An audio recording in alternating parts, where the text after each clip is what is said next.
Montana Territory, April 1881. The wind was howling off the crazy mountains when Barrett Harlan spotted the broken-down stage just east of Big Timber Creek.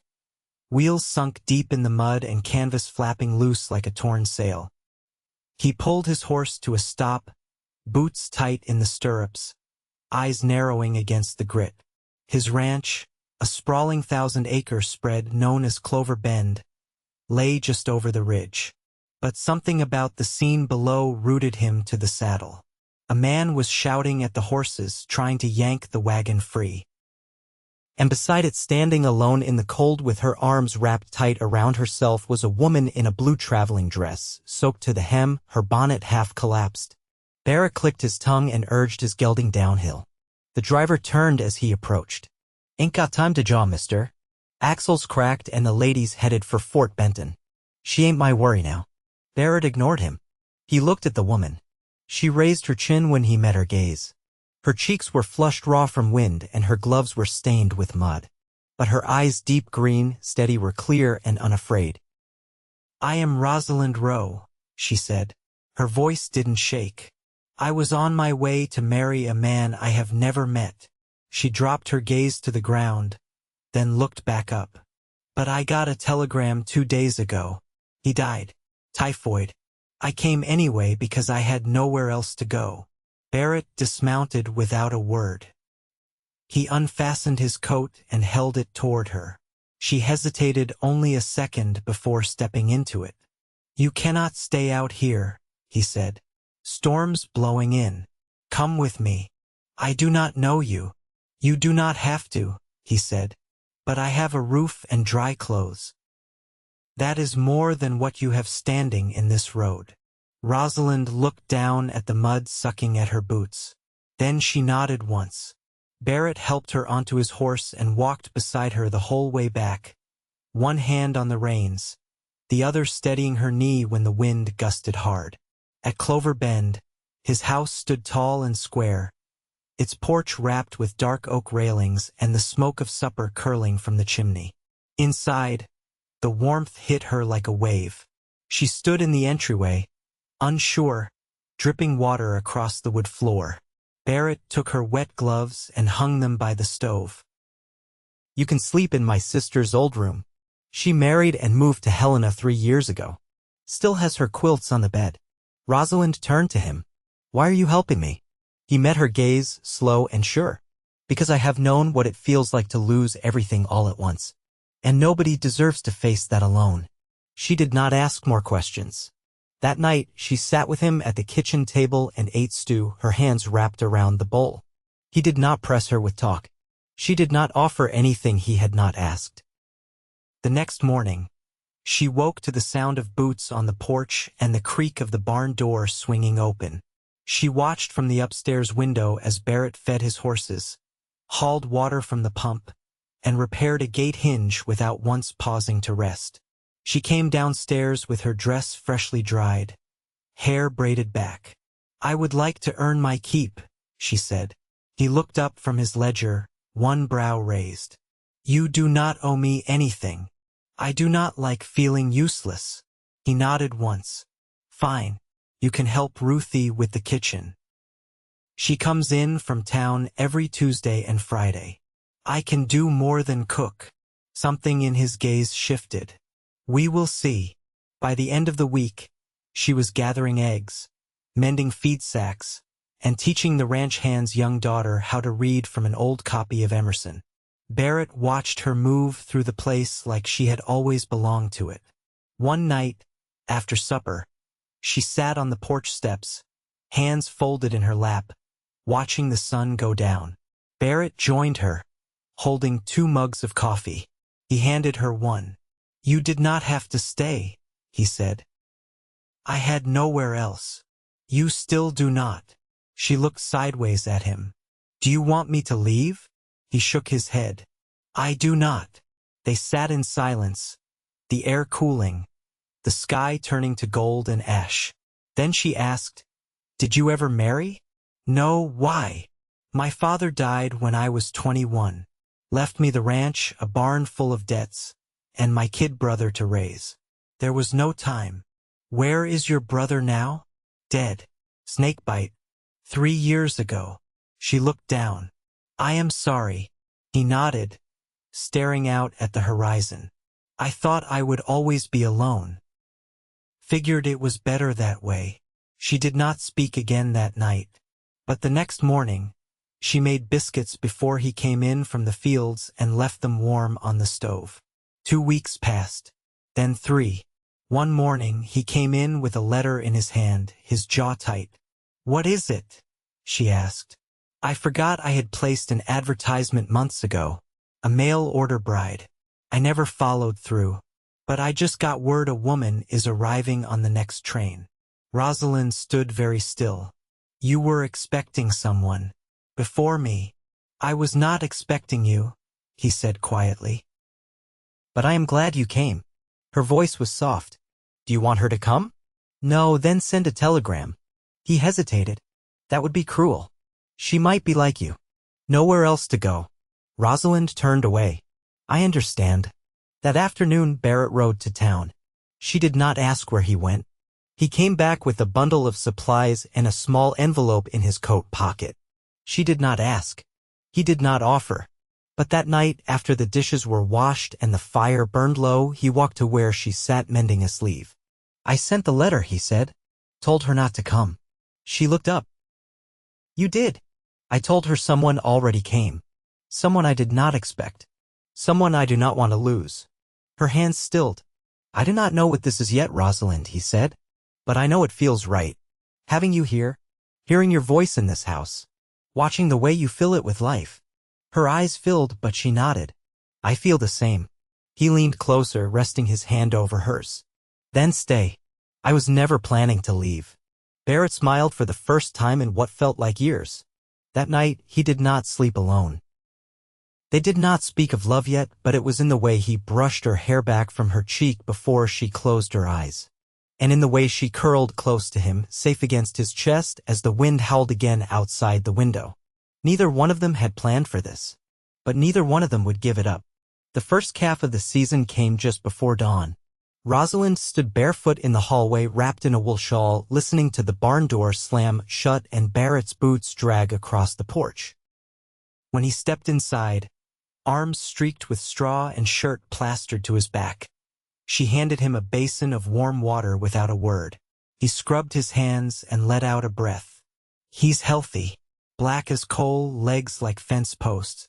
Mother took to him right away.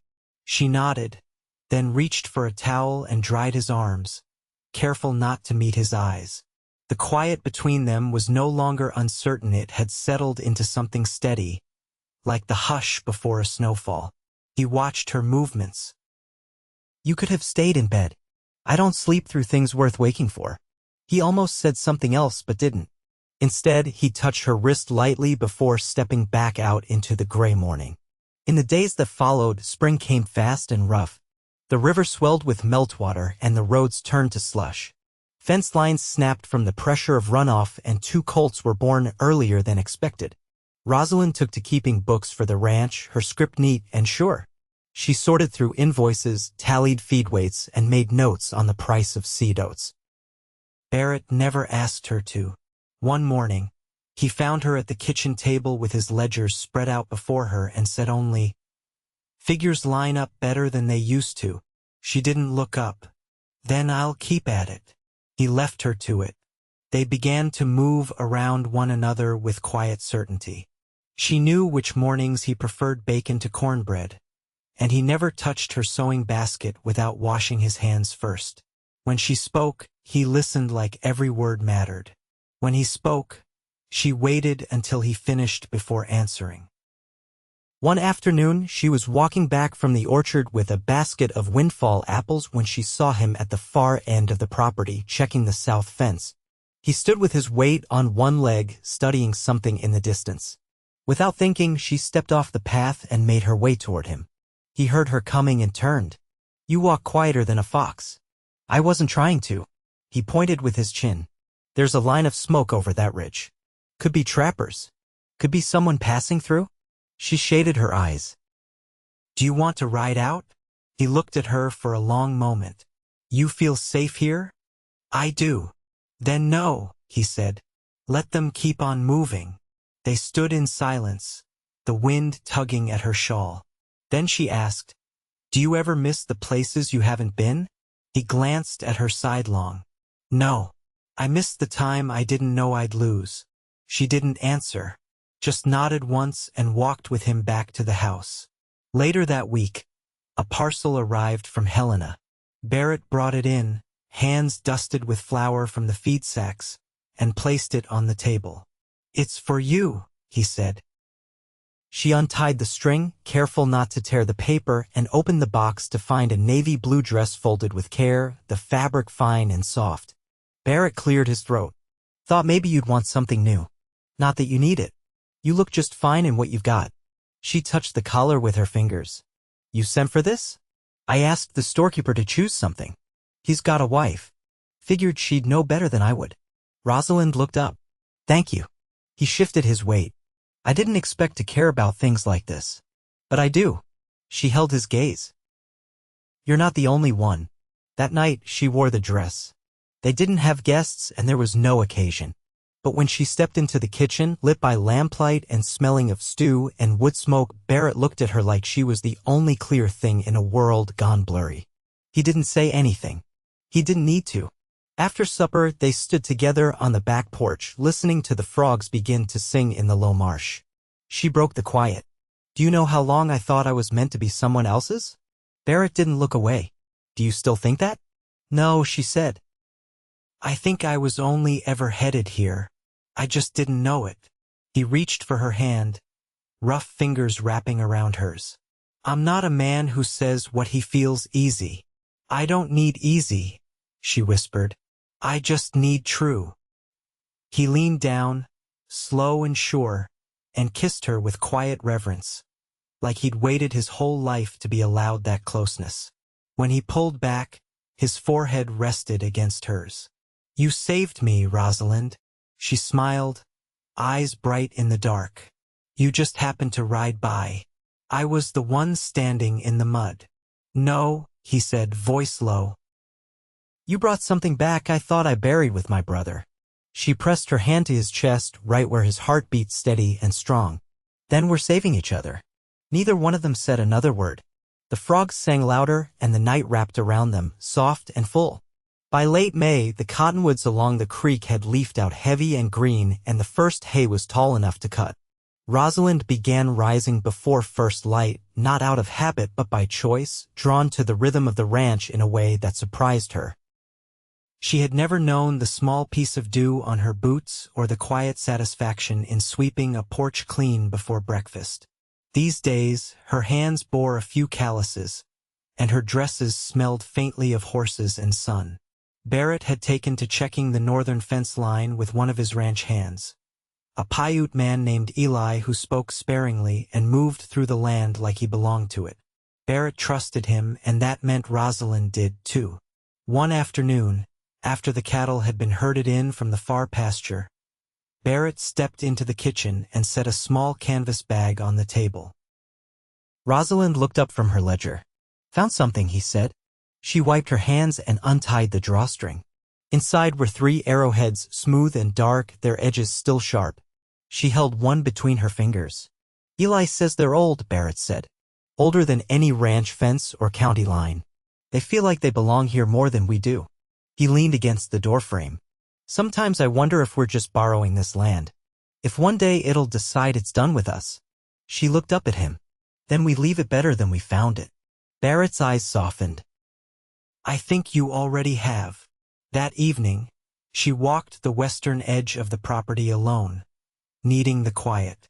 She followed the slope down to where the wild roses grew in tangled bursts. There, she found a small wooden cross half buried in grass, unmarked. The wood was weathered, the grain split from seasons of sun and snow. When Barrett joined her later, she pointed to it. Who? My brother, he said simply. I buried him here. He liked the spot. She touched the edge of the cross. I wish I'd known him. He had a laugh that could startle geese clean off the water. Thought he'd be a blacksmith. Hated cows. Barrett's voice caught, just barely. I was too hard on him near the end. Rosalind didn't offer comfort. She just took his hand and held it.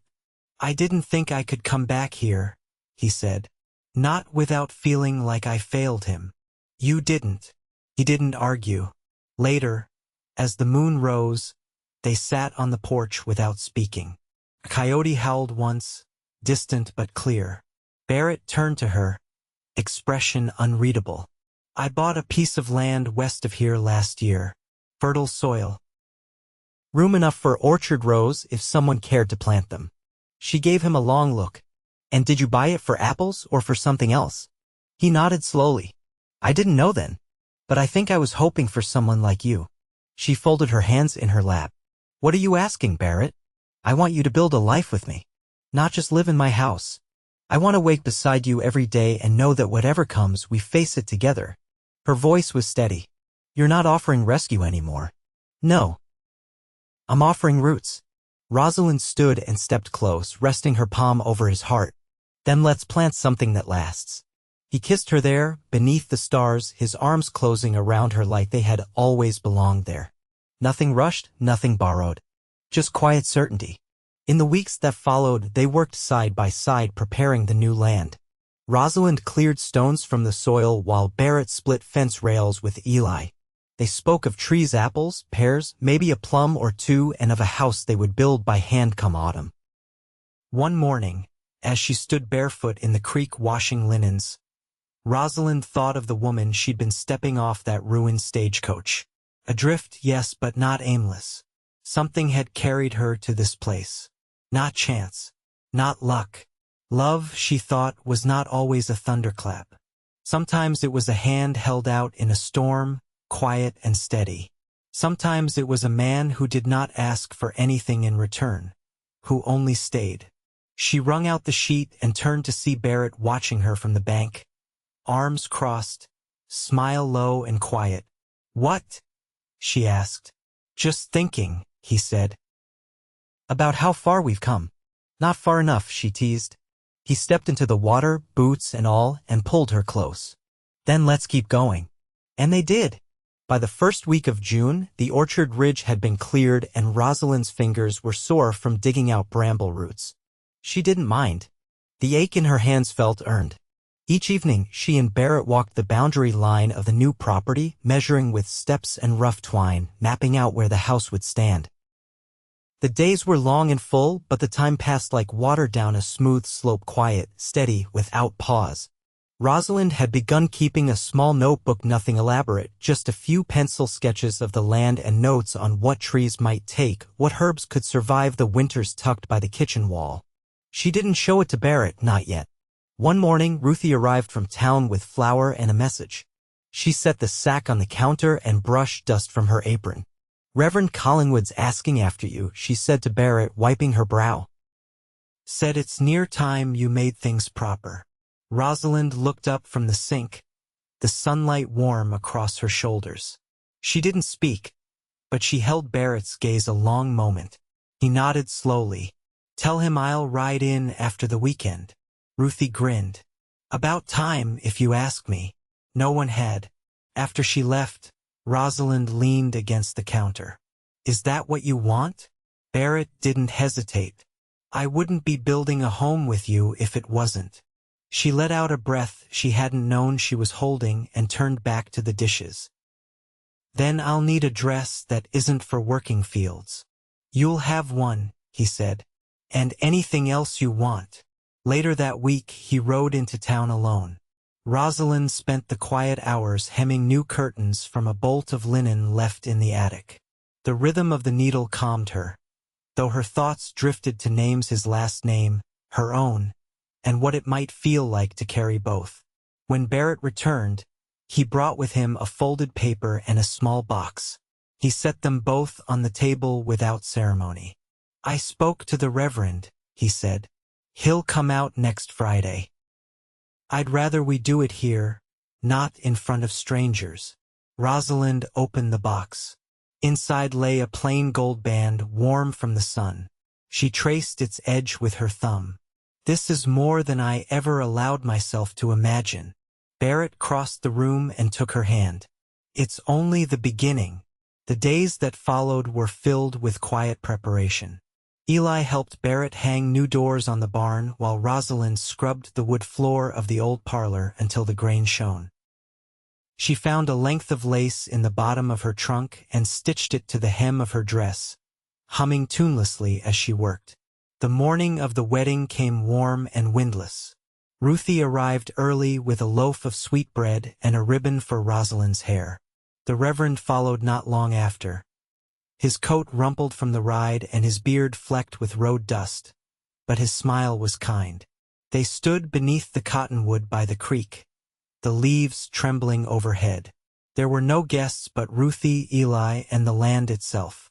Barrett looked down at Rosalind's hands in his. I've never known peace that didn't feel borrowed until you. Her voice was low. I never thought I'd be chosen for something lasting. You are, he said. Every day. When the Reverend spoke the final words, Rosalind felt something settle inside her, not relief, not surprise, but a deep steadiness, like a door long shut had finally been opened. Afterward, they shared a meal on the porch, the table set with borrowed plates and a jar of wildflowers from the field. Barrett carved the bread while Rosalind poured coffee, and the small gathering ate in easy silence. That night, when the others had gone and the lamps were low, Barrett reached for her. I want to remember this quiet, he said, his voice rough with feeling. Every part of it. Rosalind leaned into him, her cheek against his chest. We'll have more. 1,000 quiets, all our own. He kissed her then, slow and sure, and she pulled him close, her heart full and unafraid. Outside, the wind stirred the grass and the stars blinked awake one by one. Inside, 2 lives, once unmoored, had folded into each other with grace and grit and stayed. The house went up in August, plank by plank, under sun that turned the hills honey-colored and cracked the soil in the hollows. Barrett built it with his own hands, and Rosalind planned it down to the cabinet latches. It sat west of the main ranch house, just beyond the bend in the creek where the cottonwoods thinned and the land opened wide enough for light to spill in from every side. The lumber came out of Livingston, hauled overland in 2 wagon loads, and the windows had to be ordered from a carpenter in Bozeman who'd taught himself glasswork after losing 3 fingers in a saw accident. They lived in the old house while the new one rose. Barrett worked the frame with Eli while Rosalind kept pace with the smaller tasks, chalk lining floorboards, oiling window frames, measuring the hearth with a string plumb line. She didn't ask permission, and Barrett didn't offer instruction. They moved in tandem now, their days full but never hurried. The space between them had grown seamless. One early evening, as they set the first stones for the chimney, Rosalind wiped her forehead with the heel of her hand and looked across the lot. When it's finished, I want the bedroom facing east. Barrett adjusted his grip on the trowel. So you can see the sunrise? So I can watch the orchard. He glanced up. You already planning next year's harvest? I'm planning 20 years from now. He stepped closer, dust on his sleeves and sweat darkening his collar. Then I reckon I'll need to plant another row. She smiled and went back to work. By mid-September, the house stood solid and true. The porch wrapped around from kitchen to parlor, and the roof sloped wide enough to catch snowdrifts but not hold them. Barrett's old dog, a half-blind shepherd with a lopsided gait, took to sleeping on the front steps without prompting. There were no curtains yet, and the floorboards creaked when the wind shifted, but it already felt like a place meant for staying. Rosalind unpacked her books first. She lined them along a shelf in the sitting room, spines cracked and paper soft with use. Barrett had carved the shelf himself from pine cut near the creek. He didn't read much, but he ran his hand along the wood like it meant something anyway. That night, they slept in the new house for the first time, the windows open to the sound of crickets. Rosalind lay awake just long enough to hear Barrett's breathing even out beside her, then let the quiet take her. The next morning, a letter arrived from Helena, pressed into Rosalind's hand by the post-rider before he'd even dismounted. It bore her sister's name in looping script. She read it twice before setting it down beside the wash basin. Barrett was splitting kindling out back when she found him. She didn't wait for him to ask. "My sister has taken in a boy," she said. "He's 6. The child of a neighbor who passed last winter. She says he's bright but restless. And she's overwhelmed." Barrett set down the hatchet. "She asking for help?" "She's asking if I know someone who might take him. She says he needs quiet and steadiness. He's not kin to her." Barrett wiped his palms on his trousers. "And what do you want?" Rosalind met his gaze. "I want to bring him here." He nodded, slow and sure. "Then we'll go get him." 2 weeks later, they returned with a boy. His name was Daniel. He didn't speak much at first, just held tight to a burlap sack with a tin soldier inside. Rosalind sat with him on the wagon bench all the way home, one arm around his narrow shoulders, humming something low and steady. Barrett didn't say much, but he built a second stool for the kitchen that night and left it beside the hearth without comment. Daniel took to the ranch in his own quiet way. He watched the horses carefully, helped with the eggs, and followed Barrett around without asking questions. Rosalind taught him how to write his name on a slate, and when he finally spoke, it was to ask if the orchard trees would grow tall enough to climb. "They will," she said. "Just give them time." Winter came early that year, hard and clean. Snow swept in before December and stayed. The three of them settled into a rhythm, Rosalind teaching letters at the kitchen table, Barrett mending harnesses by lantern light, Daniel drawing pictures of animals with charcoal stubs on scrap paper. Their home stayed warm, the fire never let out. One evening, with wind piling drifts against the porch railing, Barrett came in from the barn and found Rosalind wrapping a wool scarf around Daniel's neck. "He wants to see the stars," she said. Barrett took down his coat. "Then let's show him." They stepped outside, breath curling in the air. The sky was clear, the snow crunching underfoot. Daniel tilted his face upward, wide-eyed. "There," Barrett said, pointing. "That's Orion. You see the belt?" Daniel nodded, lips parted in wonder. Rosalind watched them, her heart full. The land was quiet, the house behind them lit warm and gold. This was the life she had not dared to imagine, not just love, but belonging. Not just safety, but joy. Later, after Daniel had fallen asleep curled beneath the quilt she'd stitched herself, Barrett sat beside her on the edge of the bed, lacing his fingers through hers. "You ever think about what would have happened if I hadn't ridden down that road?" "No," she said, "because I'd rather think about every turn that brought me to it." He leaned in, his lips brushing her temple. "I will love you until the land no longer remembers our names." She turned to him, eyes shining. "And I will love you until the stars forget how to shine." They held each other through the night, the storm outside no match for the warmth within. Years passed. The orchard bloomed, and Daniel grew tall and sure-footed. He whittled toy horses for the younger children in town and helped Eli break colts by the time he was 15. Rosalind kept the books and tended the herb beds behind the house. Barrett's hair turned silver at the temples, but his hands never lost their strength. They never left Clover Bend. They had no reason to.